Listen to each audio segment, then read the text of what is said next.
chances are you didn't learn about the Constitution this way. Then again, you probably didn't have a teacher like John Metza.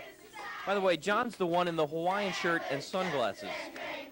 Now, there's a reason for what looks like a breakdown in classroom discipline, because while these 4th and 5th graders are learning about the Constitution, they're also learning about close-ups, cutaways, and editing. Minneapolis video artist Paul Augustin is overseeing the project.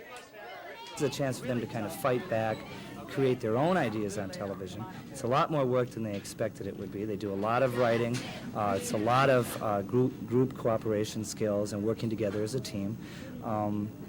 But what they get out of it is they feel that they have some control over television. And that's, I think, what the ultimate goal of the project is. Did you get that? There's no doubting this is a pure television generation.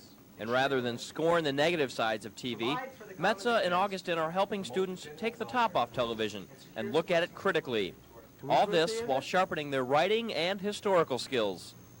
But it really is their communication tool, and I think it's important for them to understand how that media controls their emotions, their feelings, and how they need to know when to turn the television off. Augustin will return to the Twin Cities following his residency at Sunset Terrace. Metza says he'll pick up next year with other video projects, and the final video can be seen this summer on Cable Channel 35. Ted Perry, News 10, Rochester.